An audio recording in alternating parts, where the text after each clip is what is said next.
Greetings, M squared here, and we're going to write quadratic equations given a graph. Now, these graphs are specifically nicely done because we have to get it in factored form. That's our goal. And they have beautiful integer x-intercepts. Excuse the graphs, I graphed those myself. So we just, if it doesn't fit right there, like this one's a little bit off, that's why I drew the little dots so that you would know. That's my mistake. But what we're going to do is we're going to use our patterns that we learned for graphing, our 1-3-5 pattern, and we're going to use our knowledge of the zero property and the x-intercepts. So the first thing I like to do is find out what A is. So remember our factor pattern, sorry, it's not a factor pattern, our pattern for graphing. What we discovered is that if you just have an x squared, right, A was 1, that the pattern was go over 1, up 1, over 1 more, up 3 more, over 1 more, up 5 more. That was always the pattern in any x squared graph, any y equals x squared. But as soon as A changed, whatever A was, you had to multiply it by this pattern. So if A was 2, that became 2, 6, and 10. If A was 3, it became 3, 9, and 15. If A was 1/2, it became 1/2, 3/2, 5/2. So we learned that pattern. So the first thing I like to do is go over 1 and see how many I go down. I went over 1 and I went down 2.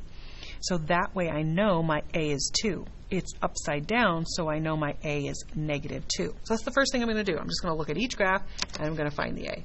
Okay, so that one was 2. Look at this one.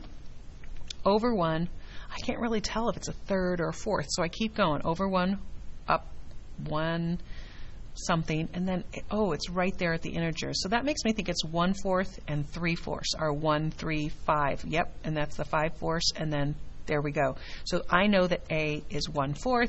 It's opening up, so I know my A is 1/4. Okay, let's look at this one.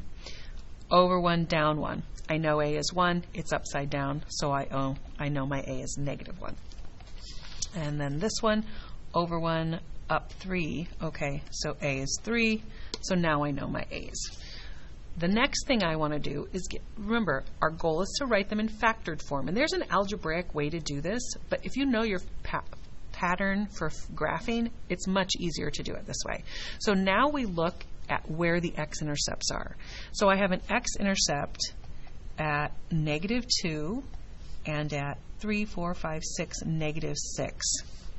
So remember, our zero property rule says that x would have made what's inside 0. Well, if this was -2, what would I add or subtract to -2 to get it to be 0? It would be 2. So I know that if I put a -2 in there, remember I'm going to get a 0, that I would get a 0, no matter what this is. And then my next one was, what if this was -6, what would this be to make it 0? It would have to be a +6. So the shortcut really is, whatever your x-intercepts are, then you use the opposites inside those parentheses. Now, that doesn't tell us anything about A. Remember, x times x would be x squared. In this one, x, it would have the right x-intercepts, but it would be A is 1. And since I know A is -2, all I do is put a -2 right there, and this is the factored form of that quadratic equation. And I don't know, sometimes maybe you have a y equals, sometimes 0 equals. 0 equals means you're just solving it, you're finding the x-intercepts, and a y would just be the equation. So it's that easy. Hopefully that was easy for you. Okay, so we already found our A, so we're going to look at our x-intercepts. We have a 0, and we have a, let's see, 1, 2, 3, 4, 5, 6, 7, 8. So we have an 8 and a 0. So that means I have 2 factors. So it's going to be the opposite of this. So x -8. And then 0 is, you think it's the tricky one, but really it'd be 0 plus what? It would just be 0. So we just have to have an x, because it would be x plus 0. But what is x plus 0? It's just x. So I'm going to rewrite it without the parentheses and with my A. So I know my A was 1/4.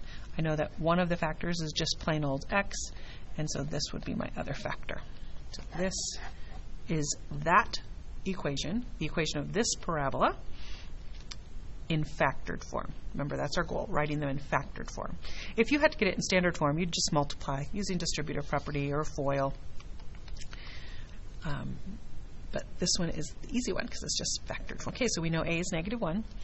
So it looks like 1, 2, 3, 4, and 5, 6, 7, 8, 4 and 8. So I know it's the opposite. The shortcut is the opposite of whatever's there, because when I put that 4 in, it needs to get me a 0. So x minus 4 and x minus 8. And then because a is -1, I could just put a -1 right there. All right. And this one, a is 3, y equals 3. We'll do a y equals this time. And then what are my factors? 1, 2, 3, 4, 5, 6, 7, 8. So 6 and 8, so it would be the opposite and the opposite. And this would be the answer. Yeah, so that's how you graph from, that's how you write equations from a graph. You want to keep in mind that these were specifically easy ones. If they come like in between, then you can't do it this way. There's another algebraic way, but this is kind of the basic level when they're easy. There's another way when it's a little more algebra involved. This one didn't have a lot of algebra involved. Okay, good luck with that. M squared signing out.